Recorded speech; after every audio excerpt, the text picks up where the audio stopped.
ఓం శాంతి. హంసా బెహన్ అనుభవం విందాము.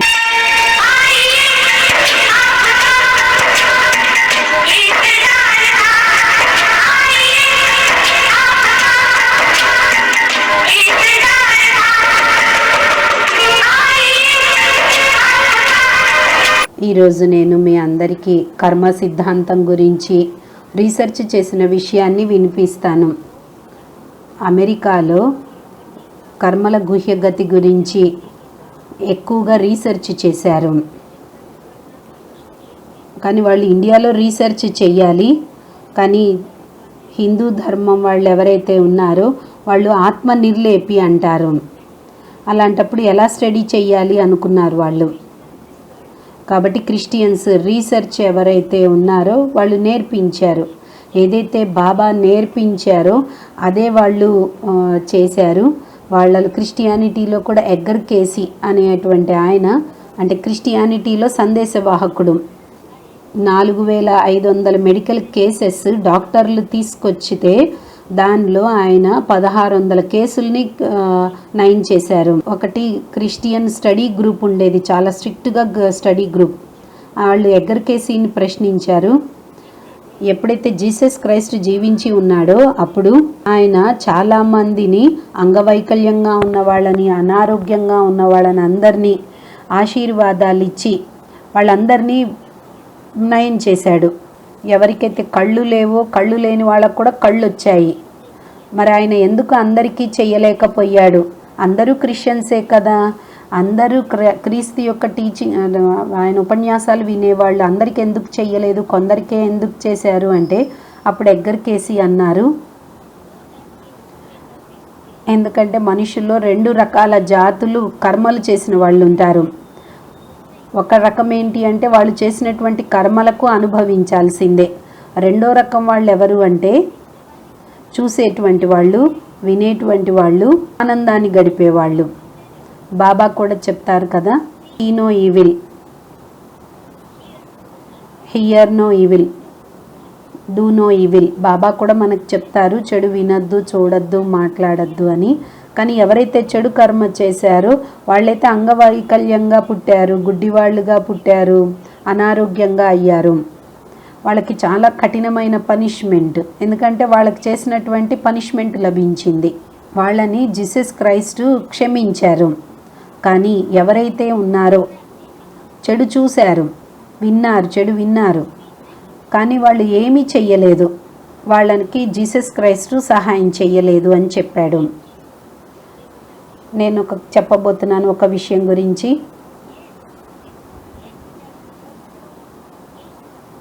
వెయ్యి మంది పైన మెడికల్ డాక్టర్స్ ఎవరైతే ఉన్నారో,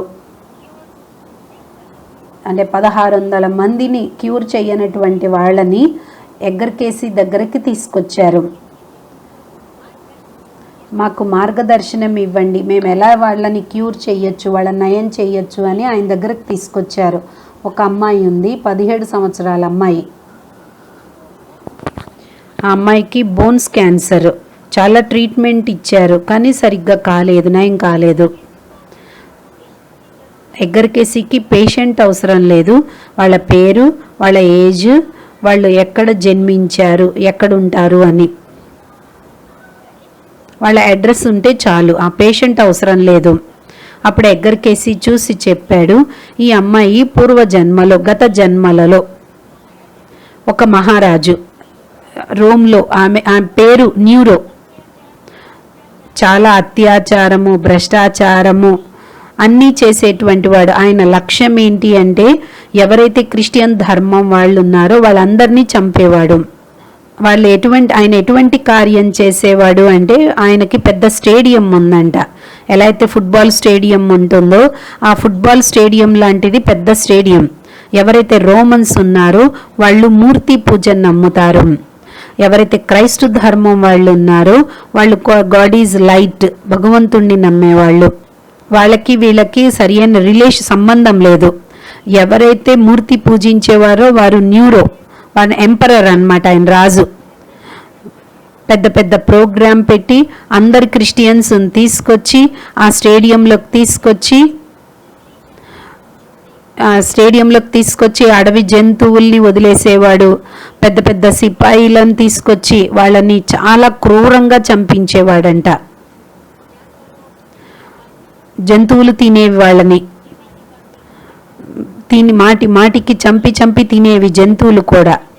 ఈ అమ్మాయి ఎవరైతే ఉన్నారో ఈ స్టేడియంలో ఉంది.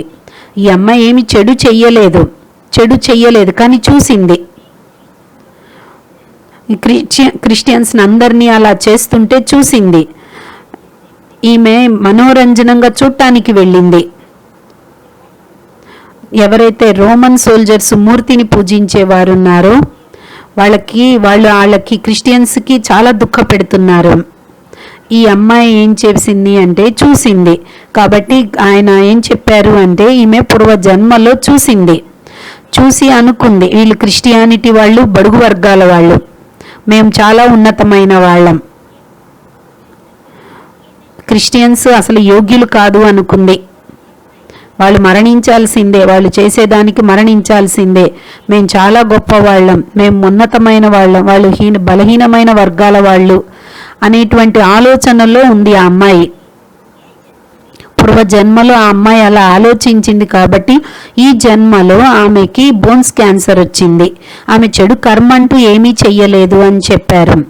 కాబట్టి చెప్పారు ఆమె మంచిగా కావాలి అంటే తమ కర్మల్ని మార్చుకోవాలి అనుకున్నట్లయితే ఎవరైతే సుప్రీం ఫాదర్ ఉన్నారో ఆ సుప్రీం ఫాదర్ సన్ముఖంగా వెళ్ళి మనస్ఫూర్తిగా నిస్వార్థంగా భగవంతుడి ముందుకు వెళ్ళి క్షమాపణ కోరమని చెప్పాడు.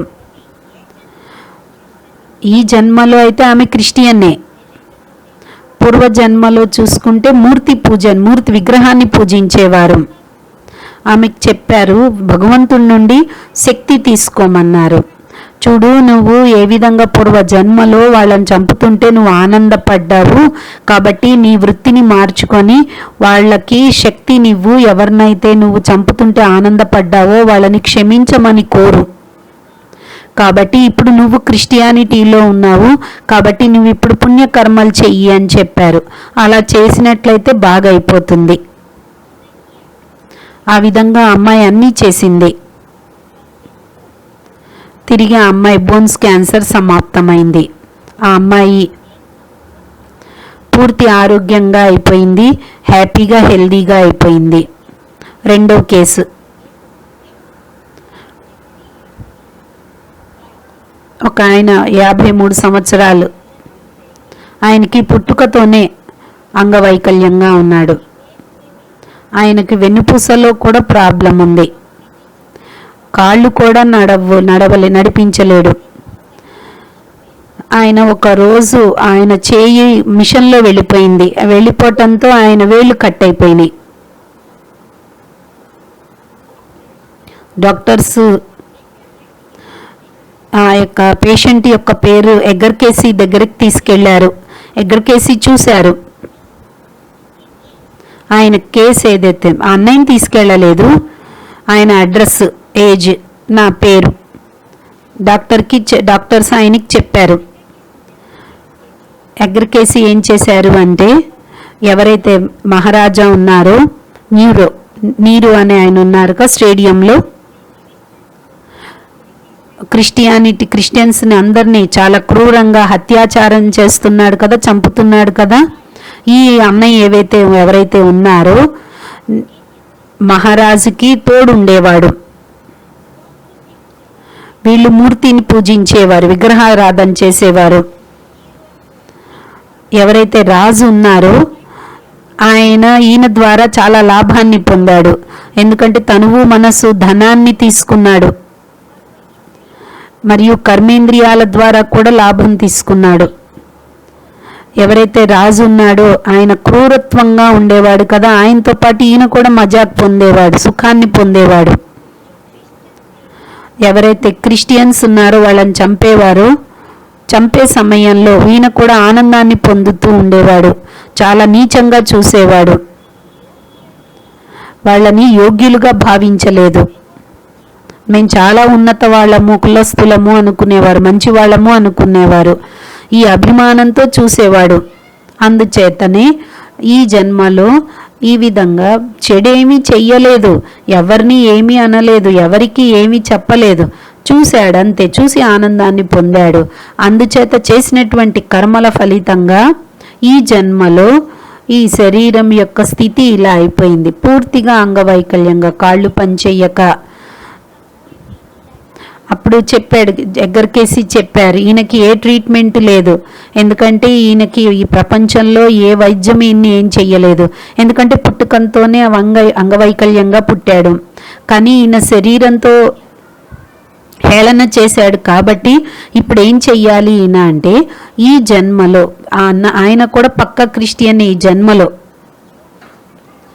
ఎవరైతే క్రిస్టియన్ ధర్మం వాళ్ళు ఎవరైతే మిమ్మల్ని చూశారో, మీరప్పుడు క్రిస్టియన్ ధర్మం వాళ్ళు కాదు, కానీ ఎవరినైతే నువ్వు క్రిస్టియన్ ధర్మం వాళ్ళని చూసి హేళన చేశావో, ఆనందాన్ని పొందావో, నువ్వు భగవంతుడి దగ్గరికి వెళ్ళి, పరంపిత పరమాత్మ దగ్గరికి వెళ్ళి మనస్ఫూర్తిగా హృదయపూర్వకంగా క్షమాపణ కోరమని చెప్పాడు. నీకు నువ్వు ఫీల్ అవ్వు, నేను చాలా చెడు చేశాను, అటువంటి అత్యాచారాలు చేస్తుంటే ఆనందాన్ని పొందాను, కాబట్టి నీకు నువ్వు క్షమాపణ కోరుకోమని చెప్పాడు.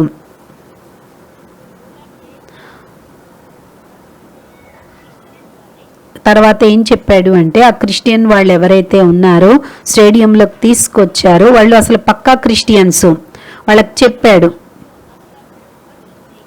మేము మీ ధర్మాన్ని మారుస్తాం, మీ ధర్మాన్ని మీరు మూర్తి ధర్మం వాళ్ళుగా అయిపోతే మిమ్మల్ని ఇబ్బంది పెట్టము అని చెప్పేవాళ్ళంట. ఆ క్రిస్టియన్ ధర్మం వాళ్ళు అన్నారు, మేము మా యొక్క ధర్మం కోసం మరణిస్తాం, కానీ మేము మా ధర్మాన్ని మార్చుకోము అని చెప్పారు వాళ్ళు, క్రిస్టియన్ ధర్మం వాళ్ళు. కాబట్టి మీరు కూడా ఇప్పుడు ఇదే చెయ్యాలి, నువ్వు ఒప్పుకో, అంగీకరించు, అంతిమం వరకు క్రిస్టియన్ ధర్మాన్ని పాటిస్తాను అని నువ్వు ఒప్పుకో అని చెప్పారు. ఏదైతే క్రీస్తు చెప్పాడో అది మనస్ఫూర్తిగా ఫాలో అవ్వాలి అని చెప్పారు. ఈ విధంగా ఆయనకి ట్రీట్మెంట్ ఇచ్చారు. నయం కాదు అని చెప్పేశాడు ఆయన, కానీ కొంత మాఫీ అవుతుంది. తర్వాత 3వ కేసు, ఒక అన్నయ్య 25 సంవత్సరాలు 24 సంవత్సరాలు ఆయనకి యాక్సిడెంట్ జరిగింది.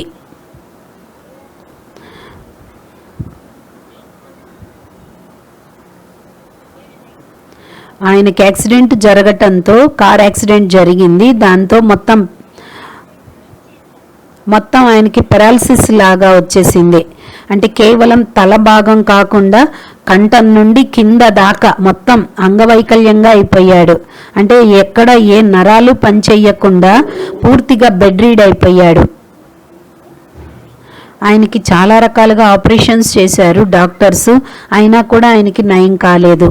ఆయన కేసుని కూడా ఎగ్గరి కేసు దగ్గరికి తీసుకెళ్లారు.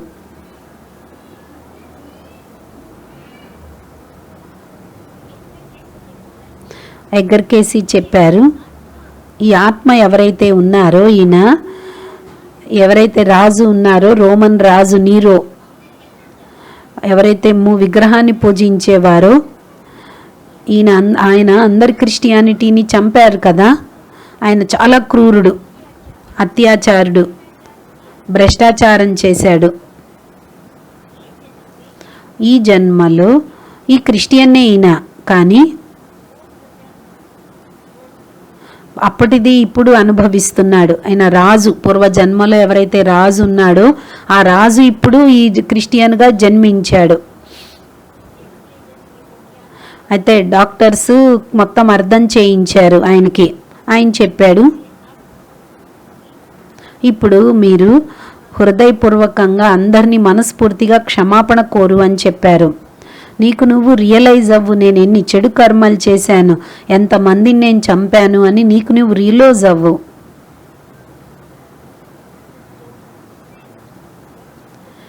అప్పుడు ఆయన డాక్టర్స్తో చెప్పాడు, ఎగ్గర్ కేసికి చెప్పండి, ఆయన ఏదన్నా అద్భుతం చెయ్యమని చెప్పండి అన్నాడు. నేను ఆయనకి $1000 ఇస్తాను అన్నారు.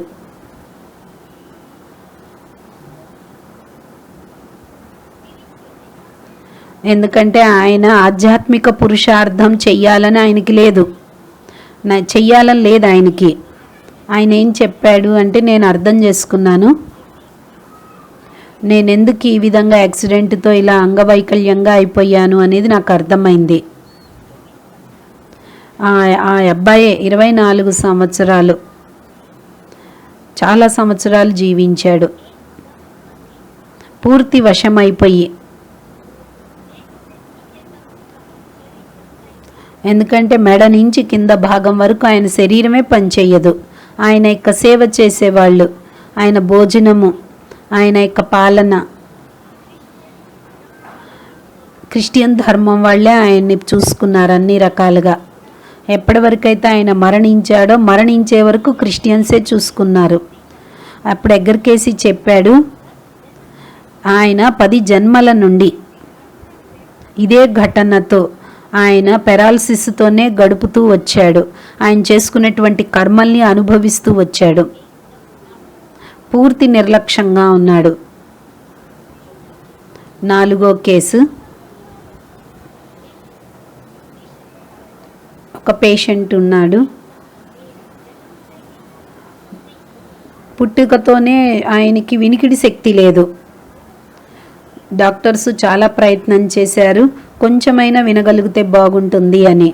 మిషన్స్ వేశారు, చాలా చేశారు, చెవుల్లో పెట్టారు, కానీ ఏమీ లాభం కలగలేదు. ఆయన కేసుని ఎగ్గర్కేసి దగ్గరకు తీసుకెళ్లారు. ఎందుకు ఆయనకి నయం అవ్వట్లేదు, దానికి ఏదైనా ట్రీట్మెంట్ చూపించండి అని. ఎగ్గర్కేసి చెప్పారు ఆయనకి, పూర్వజన్మలో ఈయన ఫ్రాన్స్లో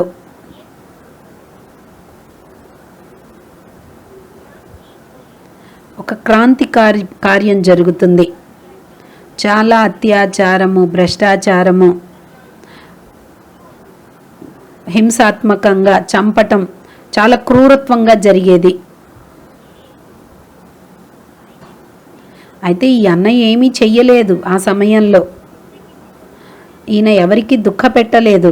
కానీ ఎవరైతే అరుస్తూ ఉన్నారో, గాబరా చెందుతున్నారో, మరణిస్తున్నారో, దుఃఖితులుగా అవుతున్నారో వాళ్ళందరి గురించి విన్నాడు, చూశాడు, కానీ వాళ్ళకేం సహాయం చేయలేదు. నిర్లక్ష్యంగా ఉన్నాడు, చాలా స్వార్థిగా ఉన్నాడు. నేను నా కర్మేంద్రియాలతో సుఖాన్ని పొందాలి, నాకెందుకు, ఇది నా బాధ్యత కాదు అనుకొని పట్టించుకోలేదు, వదిలేశాడు. అంటే అలా బాధపడుతున్న వాళ్ళకి ఏమాత్రం సహాయం చెయ్యలేదు ఆయన, ఉత్తగా చూసి వదిలేశారు. మరి ఆయన దానికి పరిష్కారం ఏంటి అని అడిగితే, కాబట్టి ఈయనైతే ఏం చెడు కర్మ అయితే చెయ్యలేదు, కానీ వినలేదు. ఎవరైతే ఆర్తనాదాలు చేస్తూ వచ్చారో, దుఃఖితులుగా ఉన్నారో వాళ్ళ బాధ వినలేదు. కాబట్టి వినలేదు కాబట్టి ఆయనకి ఈ జన్మలో ఇలా లభించింది. కాబట్టి ఈయన వెంటనే ప్రాయశ్చిత్తం చెయ్యాలి. నేను వినలేదు, విననట్లు వదిలేశాను అని ఈయన తన ప్రాయశ్చిత్తం చేసుకోవాలి. భగవంతుడిని క్షమాపణ కోరాలి, రియలైజ్ అవ్వాలి.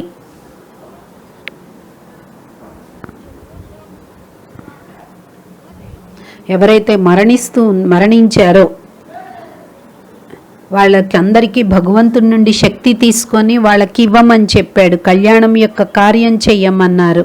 అందరికీ సుఖాన్నిచ్చే కార్యము, శాంతినిచ్చే కార్యం చెయ్యాలి అన్నారు. ఇలా ఎప్పుడైతే ఆ అబ్బాయి ఆయన చేస్తాడో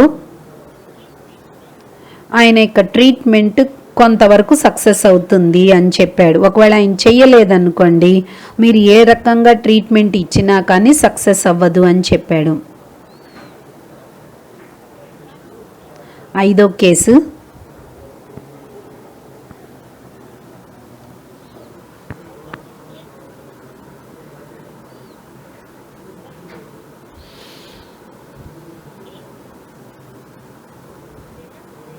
ఒక అబ్బాయి పుట్టుకతోనే అంగవైకల్యంగా పుట్టాడు. శరీరంతో అంగవైకల్యం, మనస్సు కూడా బాగా ఉండేది కాదు, కండిషన్, మానసిక కండిషన్ కూడా సరిగ్గా ఉండేది కాదు.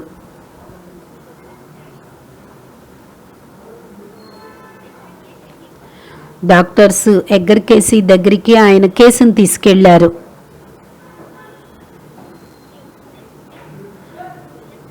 ఏం తప్పు చేశాడు పూర్వజన్మలో, గత జన్మలలో ఏం చెయ్యాలి అని ఆయన దగ్గర కేసు తీసుకెళ్లారు. ఎగ్గర్కేసి చెప్పారు, ఈయన గత జన్మలలో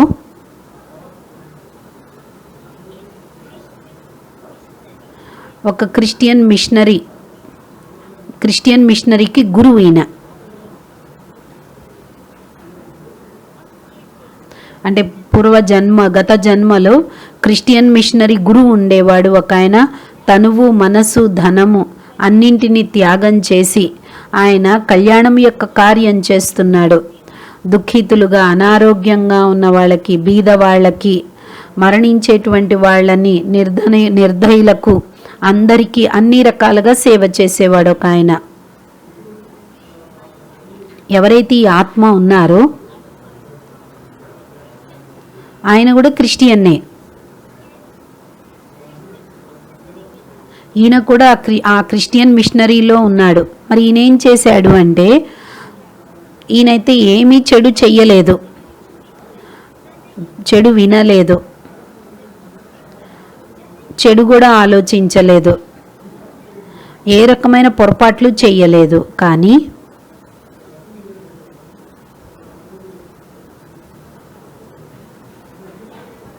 నిర్లక్ష్యంగా ఉండేవాడు, ఆలోచించేవాడు.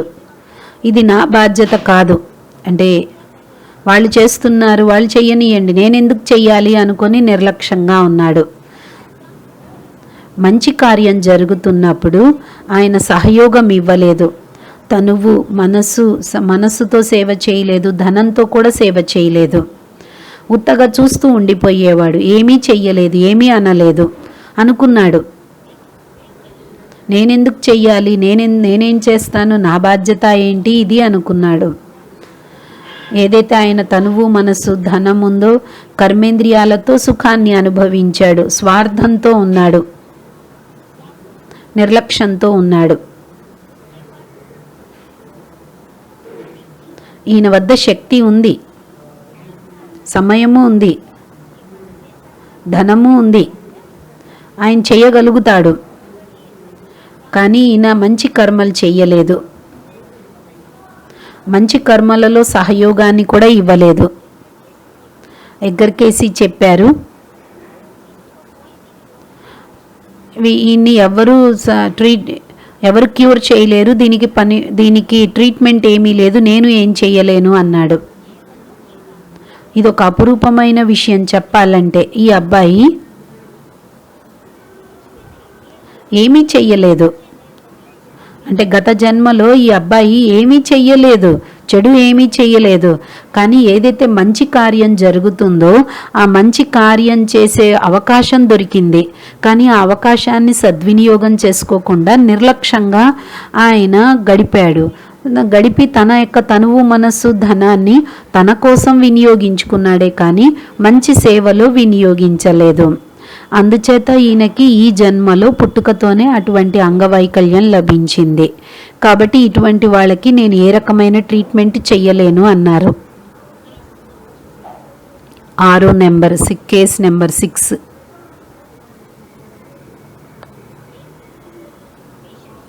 ఒక పేషెంట్ ఉండేవారు.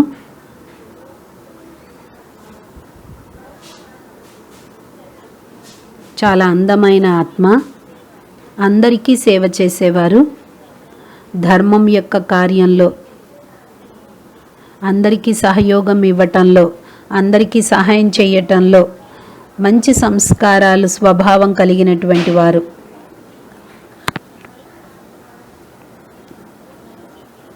ఆయన ఒక ఇంజనీరు, న్యూ జెర్సీలో. ఆయన ఇండస్ట్రీలో పనిచేస్తూ ఉండేవాడు. ఇండస్ట్రీలో పనిచేస్తున్న సమయాల్లో అక్కడ ఒక పెద్ద బాంబు విస్ఫోటలాగా జరిగింది. ఎప్పుడైతే ఆ విస్ఫోట్ జరిగినప్పుడు ఆయనకున్న 2 కళ్ళు పోయాయి, గుడ్డివాడైపోయాడు. ఆయన కూడా క్రిస్టియన్ ధర్మం ఆయనే.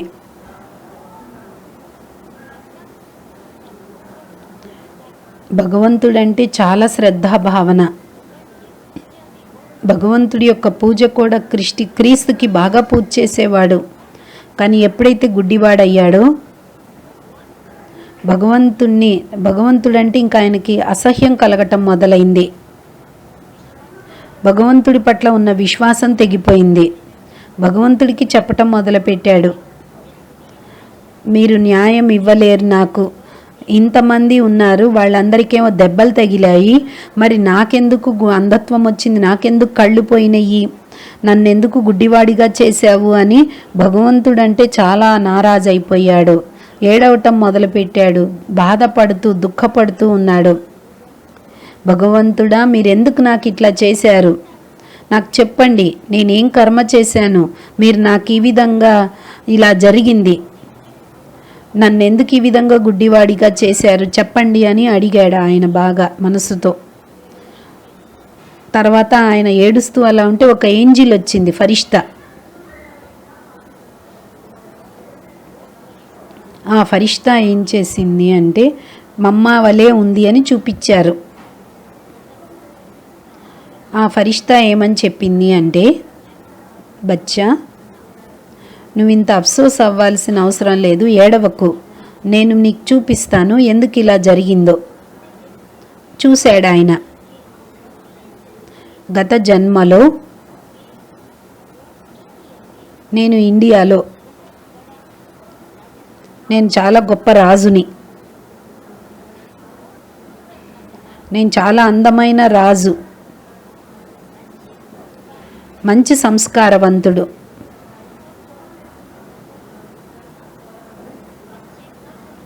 మంచి కర్మలు చేశాడు రాజు, ప్రజలకు చాలా సుఖాన్ని ఇచ్చాడు,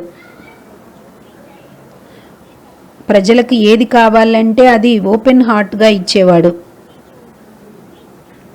ఆమె యొక్క రాణి, ప్రిన్స్, క్వీన్ ఉంటుంది కదా, ఆమె అంటే చాలా ఇష్టం, రాణి అంటే ఆమెను చాలా శ్రద్ధ చూపించేవాడు. క్వీన్కి ఏది కావాలంటే అది తెప్పించేవాడు. సుఖమయ సంసారం ఉండేది, ప్రజలకు కూడా బాగా నచ్చేది. ఇలాంటి రాజు మాకెప్పుడు దొరకడు అనుకునేవారు. కానీ ఆయనకి ఒక చిన్న అంటే వాళ్ళ అన్నయ్య కొడుకు కానీ మేనల్లుడు కానీ ఒక అబ్బాయి ఉన్నాడు. ఆ అబ్బాయి అంటే ఆయనకి చాలా ప్రేమ. ఆయనకి ఎప్పుడు సమయం దొరికితే ఆ పిల్లోడితో గడిపేవాడు. ఆ పిల్లోడితో ఆడుకోవటము, పాడటము, మాట్లాడటము, ఆనందాన్ని గడుపుతూ ఉండేవాడు. ఎవరైతే రాణి ఉందో ఆమెకి చాలా కోపం వచ్చేది, నచ్చేది కాదు. ఈ పిల్లోడి గురించి పట్టించుకుంటున్నాడు, నా గురించి అంత అటెన్షన్ ఇవ్వట్లేదు, ఒకటేమో కార్య వ్యవహారాలలో బిజీ ఉంటున్నాడు, నన్ను పట్టించుకోవట్లేదు. ఎందుకంటే ఆ రాజుగారి వైపు అంటే మేనల్లుడు లేక అన్నయ్య కొడుకైనా కావచ్చు, ఏదైనా అవ్వచ్చు, ఆయన్ని పట్టించుకుంటున్నాడు, ఆయన ప్రేమలో ఉంటున్నాడు, నన్ను పట్టించుకోవట్లేదు అని ఆమెకి కోపంతో ఈర్ష్యతో ఒక ప్లాన్ తయారు చేసింది. ఆమె ఏం చేసింది అంటే ఆ పిల్లోడు ఎవరైతే ఉన్నారో, రాజుగారి యొక్క మేనల్లుడు అన్నయ్య కొడుకు ఎవరైతే ఉన్నారో ఆ అబ్బాయిని చంపాలి అని ప్లాన్ తయారు చేసింది. ఎందుకంటే రాజ్యసభ అన్నప్పుడు చాలా గూఢాచారులు చాలామంది ఉంటారు గుప్తంగా. వాళ్ళు గుర్తించారు వెంటనే. ఈమె రాణి ఈ ప్లాన్ తయారు చేసింది ఆ పిల్లోడిని చంపాలి అని. ఎట్లాగో ఆ పిల్లోడిని చంపిస్తుంది అని తెలిసింది వాళ్ళకి. వాళ్ళు ఏం చేశారు అంటేనే గూఢాచారులు రాజుకి చెప్పారు, ఈరోజు మీ మేనల్లుడు యొక్క చంపబోతున్నారు, రాణిగారు ఈ విధంగా ఏర్పాట్లు చేసింది అని చెప్పారు. ఆయన రాజుగారికి చాలా కోపం వచ్చింది. కోపం వచ్చి వెంటనే ఆ కోపంలో వచ్చేసి ఆయన రాణి దగ్గరికి వెళ్ళాడు. ఆ రాణి దగ్గరికి వెళ్ళి ఆమె 2 కళ్ళు పొడిచేశాడు. రాణిని గుడ్డిగా తయారు చేసేశాడు. ఈ జన్మలో ఈ విధంగా గుడ్డివాడిగా జన్మించాల్సి వచ్చింది. తర్వాత అన్నయ్య భగవంతుడి దగ్గరికి వెళ్ళాడు. ఎందుకంటే క్రిస్టియన్ ధర్మం కదా, చాలా క్షమాపణ అడిగాడు. నేను మీరంటే చాలా చాలా చెడుగా చెప్పాను, మీరు నాకు న్యాయం ఇవ్వట్లేదు అనుకున్నాను. కానీ నేను చేసిన తప్పుకి నేను తప్పకుండా ఈ పనిష్మెంట్ అంగీకరిస్తున్నాను. కాబట్టి నాకు ఇప్పుడు కోరిక లేదు నేను చూడాలి అని. కాబట్టి ఇప్పుడు నేనేం చెయ్యాలి? నేను ఈ సమయంలో నాకేవైతే ధనం లభించిందో, ఇంజనీర్ ఉన్నారు, ఇంత పెద్ద యాక్సిడెంట్ జరిగింది కాబట్టి తప్పకుండా చాలా ధనం లభించింది. ఎందుకంటే చూడకున్న జాబ్ అయితే చేయగలుగుతాడు కదా, అందుకని ఈయనకి చాలా డబ్బు లభించేవి. వాళ్ళ భార్య ఏం చేసింది అంటే మంచి మంచి కార్యం చేయటం మొదలుపెట్టింది. తనువు మనసు ధనంతో అందరికీ సేవ చేయటం మొదలుపెట్టింది. తన జీవితాన్ని ఆ విధంగా మంచి కార్యంలో గడిపారు.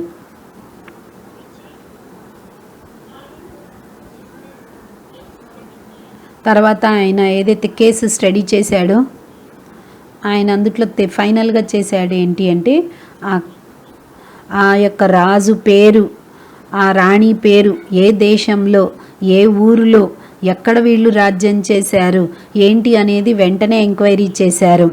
ఎంక్వైరీ చేసిన తర్వాత ఫైనల్గా నిజమే అని తేలింది.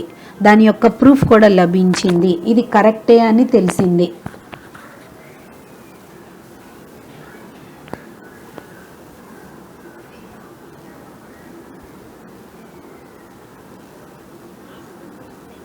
ఈ విధంగా ప్రతిదీ తెలియచేసేవాడు. తర్వాత 7వ నెంబర్ కేసు, ఒక అన్నయ్య డాక్టర్ చెప్పాడు,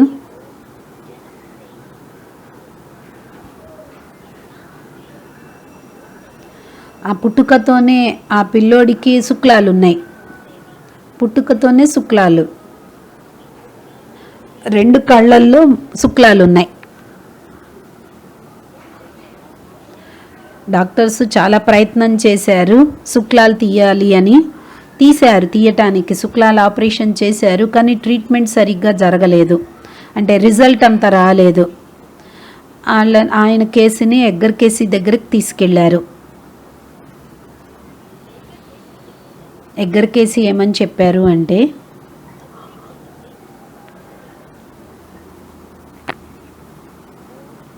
ఈయన గత జన్మలో ఒక సోల్జర్.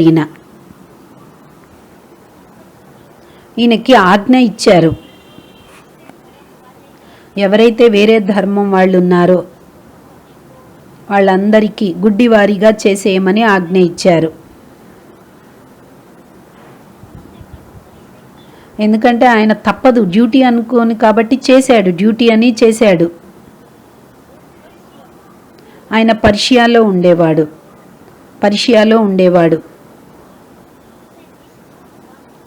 చాలా నిష్ఠూరమైన కర్మలు చేశాడు, అత్యాచారాలు చేశాడు, భ్రష్టాచారం చేశాడు.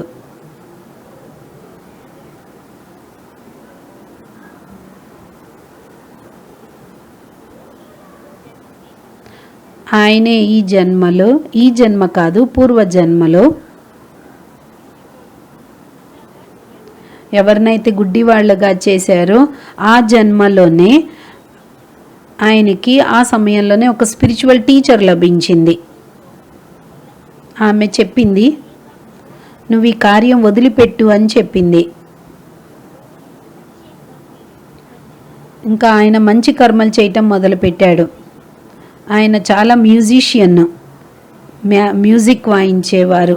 నెక్స్ట్ జన్మలో కూడా ఆయన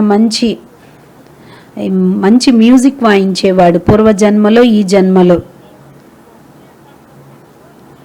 నేను చెడు కర్మలు చేయకుండా మంచి కర్మలు చేస్తూ అందరికీ మ్యూజిక్ నేర్పించటం మొదలుపెట్టాడు. మంచి కర్మ చేశాడు.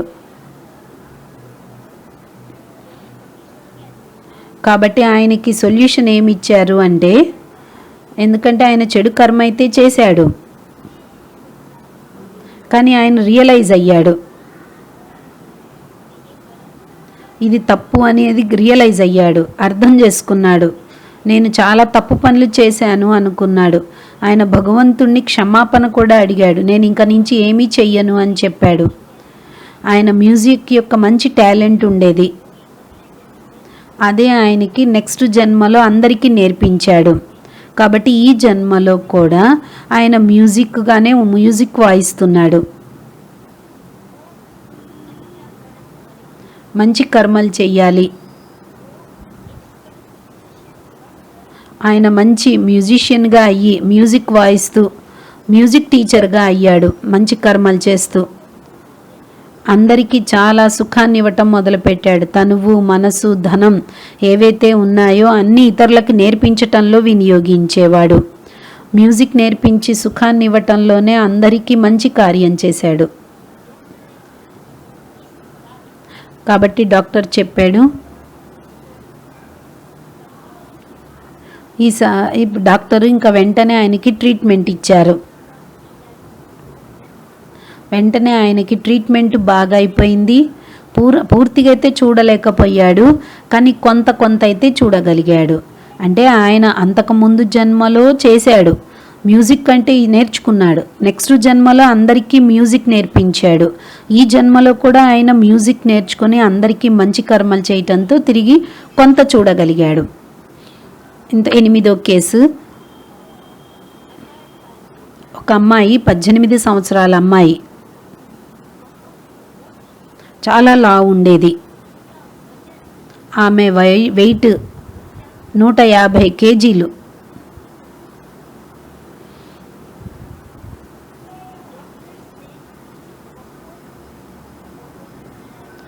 డాక్టర్స్ చాలా ట్రీట్మెంట్ ఇచ్చారు, చాలా ఫాస్టింగ్ చేశారు, డైట్ విషయంలో చాలా శ్రమ చేశారు. ఏ రకమైన ట్రీట్మెంటు పనిచేయలేదు. పూర్వజన్మలో ఏం జరిగింది అంటే, గత జన్మలో ఎగ్గరికేసి చెప్పాడు, ఈమె గత జన్మలో ఈ అమ్మాయి ఎవరైతే ఉన్నారో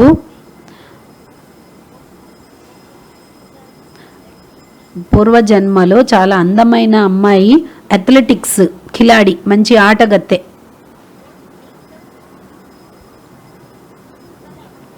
మంచి ఆటలు బాగా ఆడేటువంటి కిలాడి అన్నమాట, మంచి ఫేమస్.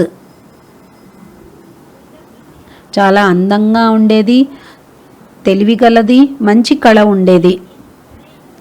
ఆమెకి ఒక ఫ్రెండ్ ఉండేవారు, స్నేహితురాలు. ఆ స్నేహితురాలే ఆమెకి సెక్రటరీ కూడా. ఆమెకి తోడు ఉండేది. కానీ ఆమె ఫ్రెండ్ ఎవరైతే ఉన్నారో చాలా కొంచెం లావుగా ఉండేది. ఆమె బరువు ఎక్కువ ఉండేది.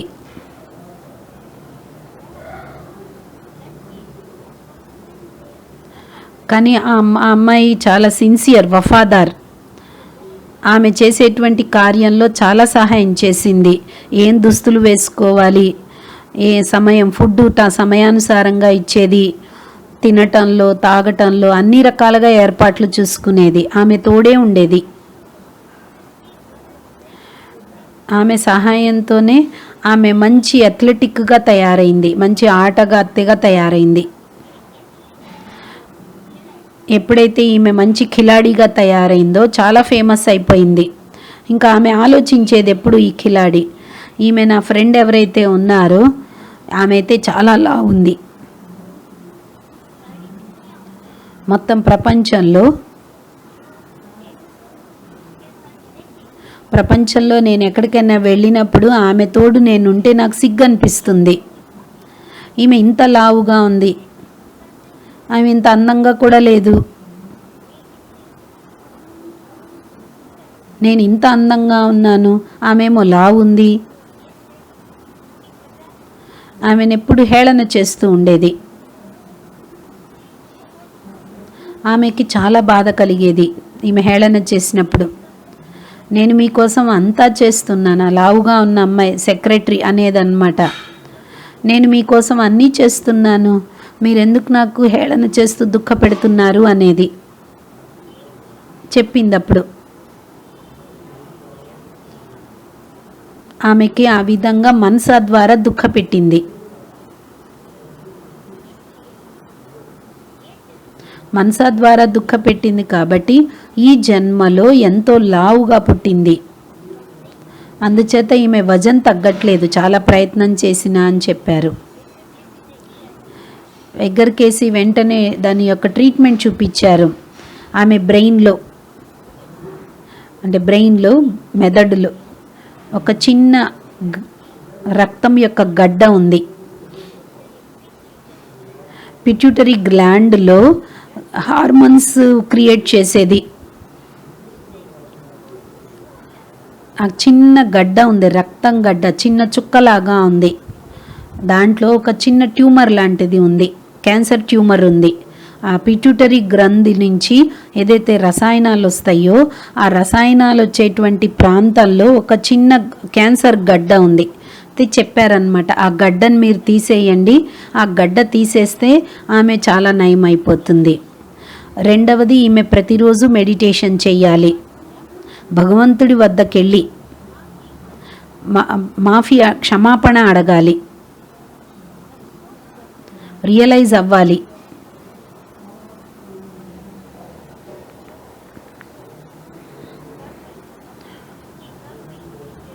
ఎందుకంటే కర్మేంద్రియాల ద్వారా వేరే ఆమెకి సెక్రటరీని దుఃఖపెట్టింది.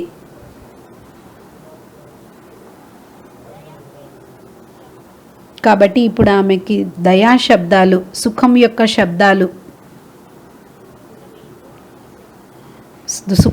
శబ్దాలు, కలుపుతూ ఆ ఆత్మను వైబ్రేషన్స్ ఇవ్వమన్నారు.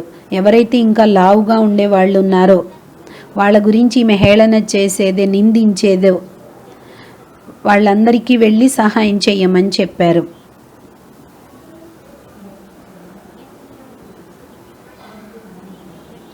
ఏదైతే బ్రెయిన్లో ఏదైతే అది గడ్డ ఉందో ఆ గడ్డ తీసేసిన తర్వాత ఆమె అన్నీ చేసిన తర్వాత ఆ అమ్మాయి వజన్ నార్మల్ అయిపోయింది. ఆ సమయంలో ఆ అమ్మాయి వయసు 18 సంవత్సరాలు. పూర్వజన్మలో ఆమె ఖిలాడిగా ఉన్నప్పుడు 18 సంవత్సరాలు.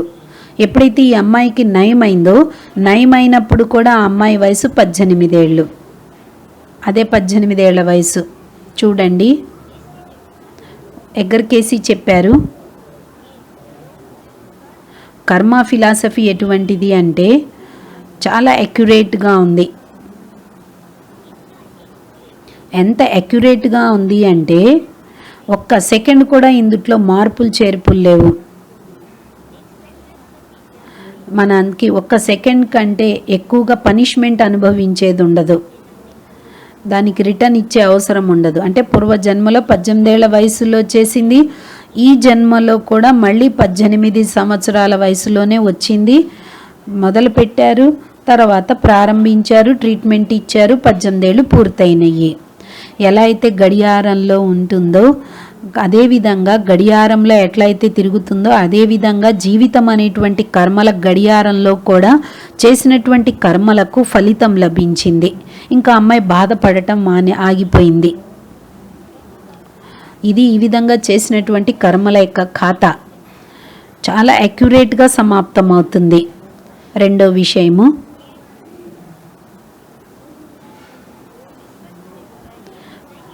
వాళ్ళు రీసెర్చ్ చేసిన వాళ్ళు చెప్పారు, ఇది కొత్త విషయం మనందరికీ తెలుసు, కానీ బాబా అయితే ఇంకా గుహ్యమైన విషయాలు చెప్పారు. బాబా చెప్పారు కదా, ఎవరైతే చెడు కర్మలు చేసిన వాళ్ళు తప్పకుండా అనుభవించాల్సిందే. కానీ ముఖ్యమైన విషయం ఏంటి అంటే ఎప్పుడైతే కర్మల గుహ్యగతి వస్తుందో పరంపిత పరమాత్మ కూడా ఆయన కూడా మధ్యలో జొరబడరు. ఫరిష్తా వచ్చింది, సహాయం చేసింది. మా అమ్మ కావచ్చు, బ్రహ్మ బాబా కావచ్చు, ఎవరైనా ఫరిష్తా రూపంలో సహాయం చేయొచ్చు. కానీ పరంపిత పరమాత్మ మాత్రం సాక్షిగా అయిపోతారు. ఎందుకంటే మనకి ముందే నేర్పించారు కర్మల యొక్క గతి.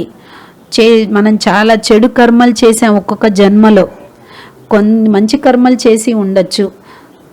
మంచి కర్మలు చేశాం కాబట్టి గత జన్మలో ఈ జన్మలో మనం బ్రాహ్మణులుగా అయ్యాము. కాబట్టి బాబా మనకి అక్యురేట్ మంది ఇచ్చారు. ఎటువంటి కఠినమైనటువంటి కర్మలనైనా సమాప్తం చేయటానికి బాబా మనకి మంచి మంది ఇచ్చారు. బాబా ఏం చెప్పారు, జ్ఞాపకం చెయ్యండి మనస్ఫూర్తిగా, ప్రేమపూర్వకంగా. సత్యమైన ప్రేమతో, సత్యమైన హృదయంతో మనస్ఫూర్తిగా జ్ఞాపకం చేయమని చెప్పారు బాబా. మంచి కర్మలు చెయ్యండి, సహయోగాన్ని ఇవ్వండి, నిర్లక్ష్యంగా ఉండి కర్మలు చేయకండి, సోమరితనంలో నిర్లక్ష్యంలో ఉండద్దు, పొరపాట్లు చేయవద్దు, స్వార్థిగా కాకండి, మీ యొక్క తనువు మనసు ధనంతో సేవ చెయ్యండి. ఈరోజు బాబా కూడా మురళీలో చెప్పారు, తనువు మనసు ధనంతో సేవ చెయ్యండి, మీ దగ్గర ఉన్న ఏవి పనిచేయవు కాబట్టి ఇతరులకు సహయోగం చెయ్యండి అన్నారు. దీంతో మనం చేసినటువంటి కర్మలు ఏవైతే ఉన్నాయో సమాప్తం అవుతాయి. ఒకవేళ క్యాన్సిల్ చేసుకోలేదనుకోండి, అవి ఈ జన్మలో కాకుంటే నెక్స్ట్ జన్మలో అనుభవించాలి. కానీ నెక్స్ట్ జన్మ అయితే సతయుగము, కానీ మనకైతే తెలుసు మనమైతే నెక్స్ట్ జన్మలో మనం సతయుగంలో వెళ్తాము అని. కాబట్టి ఈ జన్మలోనే మనం చేసినటువంటి పాపకర్మల యొక్క ఫలితాన్ని అన్నింటినీ ఇక్కడే అనుభవించాలి.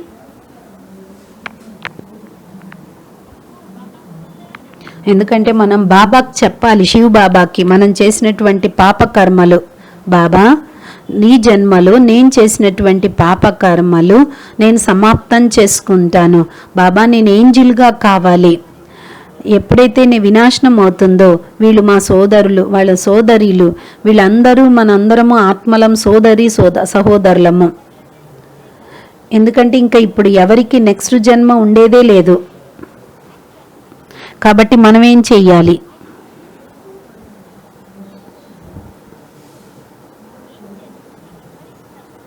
మనం ఫరిష్తాగా అయ్యి వాళ్ళందరికీ సహాయం చెయ్యాలి. అంటే ఎందుకంటే నెక్స్ట్ జన్మలో మనం అనుభవించేది లేదు, ఈ జన్మలోనే మనం పాపాల ఫలితం అనుభవించాలి. కాబట్టి ఫరిష్తాగా అయ్యి మనం వాళ్ళకి వైబ్రేషన్స్ ఇవ్వాలి. ఎందుకంటే చెప్పండి, ప్రతి ఒక్కరూ ఈ డ్రామాలో పాత్రధారులు. ఈ డ్రామాలో మీ పాత్ర ఉంది, పాత్ర ఫిక్స్ అయిపోయింది, మీ పాత్రను ఎవరు మార్చలేరు, మీరు చాలా దుఃఖితులుగా అయ్యారు, దుఃఖితులుగా కాకండి అని వాళ్ళకి ప్రేమగా అర్థం చేయించండి. ఫరిష్తా రూపంలో, ఫరిష్తా రూపంలో ఈ ఇతరులకు కూడా మీరు అలా అర్థం చేయించాలి.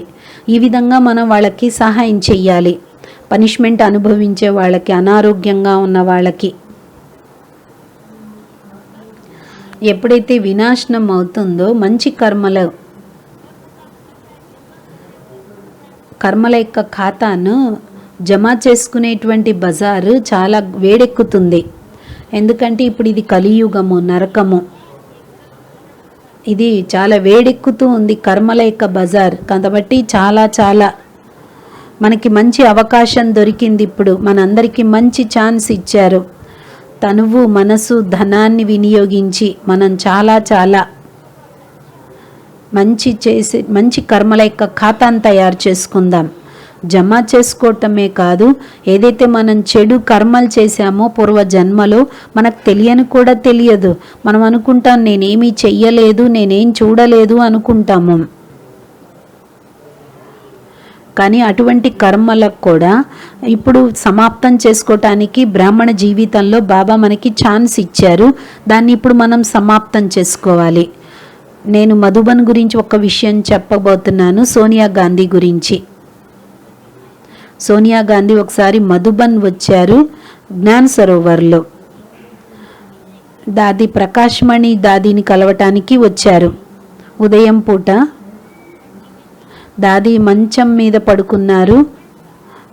దాది యొక్క వెన్నుపూస ఉంటుంది కదా, వెన్నుపూస పట్టేసింది. దాదికి అప్పుడప్పుడు అలా వెన్నుపూస పట్టేస్తూ ఉండేది. ఆ వెన్నుపూస పట్టేసినప్పుడు లెగవలేకపోయేది. 2-3 రోజులు పడుతుంది అలా బెడ్ మీదనే దాది పడుకొని రెస్ట్ తీసుకుంటూ ఉంటారు. దాది లేవలేకని పరిస్థితి, చాలా నొప్పిగా ఉంది. ఆ రోజు దాది ఆ సోనియా గాంధీని కలిసేది ఉంది. సోనియా గాంధీని కలవాలి.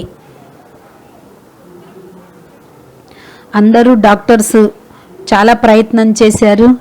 ఆ మంది ఇవ్వాలి, ఈ మంది ఇవ్వాలి, ఆ ట్రీట్మెంట్ ఇవ్వాలి, ఈ ట్రీట్మెంట్ ఇవ్వాలని ఇస్తున్నారు.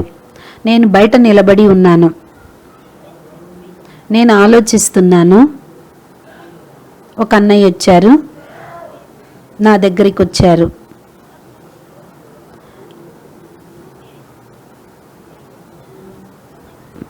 నా ఏజ్తో సమానము.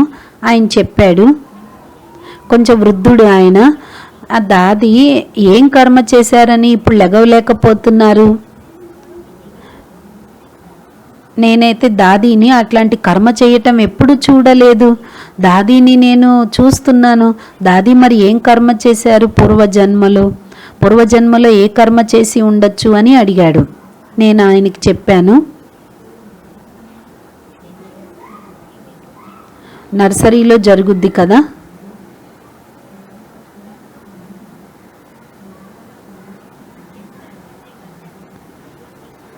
నర్సరీలో జరిగేటువంటి కర్మల్ని క్యాన్సిల్ చేసే కార్యము భగవంతుడు ఇవ్వలేదు. ఎందుకంటే చిన్న వయసులో చేసేవి ఏం తెలుస్తాయి? చిన్నపిల్లలకి ఏం చెయ్యాలి ఏం చెయ్యకూడదు అనేది తెలియదు. బ్రాహ్మణులే కావచ్చు, ఎందుకంటే ఉత్తగానే ఆలోచిస్తారు. ఎందుకంటే వాళ్ళు ఏమనుకుంటారు, దాది చాలా పెద్ద రోగాన్ని అనుభవిస్తుంది, ఏం చేసి ఉండొచ్చు దాది అని అనుకుంటారు. నేను దాది గదిలోకి వెళ్ళాను. ఆ సమయంలో ఏ డాక్టర్స్ లేరు, నన్ను అలౌ చెయ్యలేదు.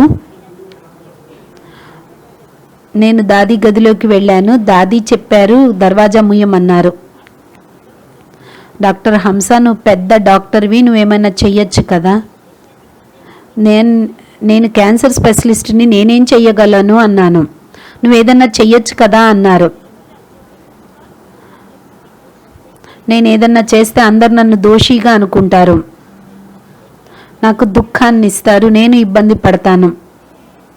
దాది మూతి మీద చెయ్యేసి, నేనేమీ చెప్పను, నువ్వేదన్నా చెయ్యి అన్నారు. నేను మధుబన్లో నా గదికి వెళ్ళాను. నా దగ్గర కూడా ఒక మందు ఉంది, నేను ఒక చిన్న ట్యాబ్లెట్లు 2 తీసుకొచ్చాను. నాకు కూడా అప్పుడప్పుడు అవుతూ ఉంటుంది. నేను వెళ్ళాను. చిన్న మోహిని అక్కయ్య ఉన్నారు.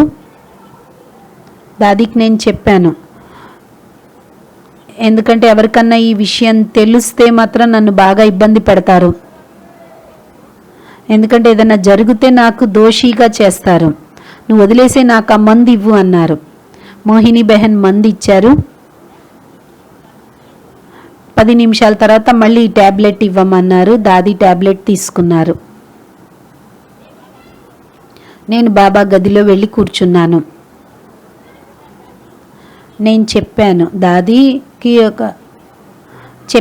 దాది దీని ప్రభావం 2 గంటలు ఉంటుంది, అప్పటి వరకు మీరు కొంత ఓర్పుతో ఉండాలి, మీరైతే రిలాక్స్ అవ్వండి అని చెప్పాను. నేను తర్వాత దాది గదికి వెళ్ళాను. 2 గంటల తర్వాత దాది గదికి నేను వెళ్ళాను.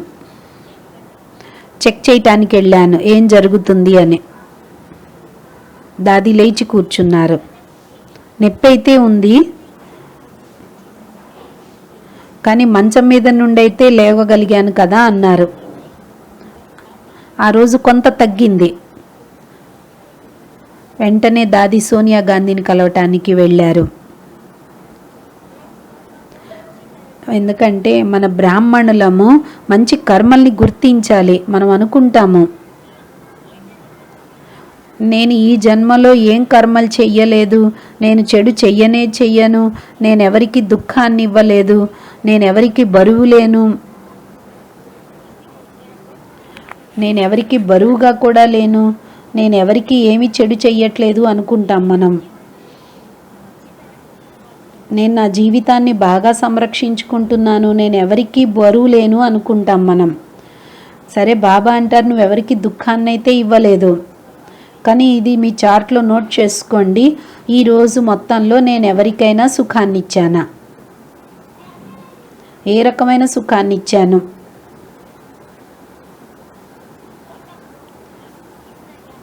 మరియు బాబాని ఎంత సమయం జ్ఞాపకం చేశాను. పూర్వజన్మ కర్మల గతి అయితే మనకు తెలియదు, మనం ఏం చేశాము అనేది. సోనియా గాంధీకి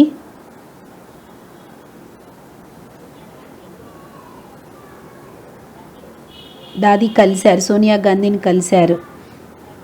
ఆమె చెప్పింది దాదీతో అన్నారు, మీ ద్వారా నాకు చాలా చాలా అనుభవం అయింది, నేను చాలా దుఃఖంతో ఉన్నాను, నా భర్తను చంపారు, అంటే రాజీవ్ గాంధీ చనిపోయిన తర్వాత వచ్చి ఉంటారు, నేను చాలా బాగా బాధపడ్డాను. మీ ఆశీర్వాదాలతో దాది నేను చాలా తేలికగా అయిపోయాను అని చెప్పింది. ఇప్పుడు నాకు ఏ రకంగా బాధ లేదు చూడండి. ఎందుకంటే చిన్న చిన్నవైతే అవుతూ ఉంటాయి. అంటే వయసు పెరుగుతూ ఉన్న కొద్దీ ఏదో ఒకటి నరం పట్టేయటమో ఏదో ఒకటి అవుతూనే ఉంటుంది. కానీ బాబానే దాదీకి నయం చేశారు. ఎందుకంటే బాబా దాదీ ద్వారా ఆమెకి బ్లెస్సింగ్స్ ఇప్పించేది ఉంది. అందుకని దాదీనికి నయం చేశారు. ఈ విధంగా నేను కర్మల ఫిలాసఫీ గురించి చెప్పాను. ఓం శాంతి. ప్రాక్టికల్ ఎగ్జాంపుల్స్ ఇచ్చారు. ఓం శాంతి. ఈ విధంగా కర్మల గుహ్యగతి గురించి అక్కయ్య మనకి తెలియచేశారు. ఓం శాంతి.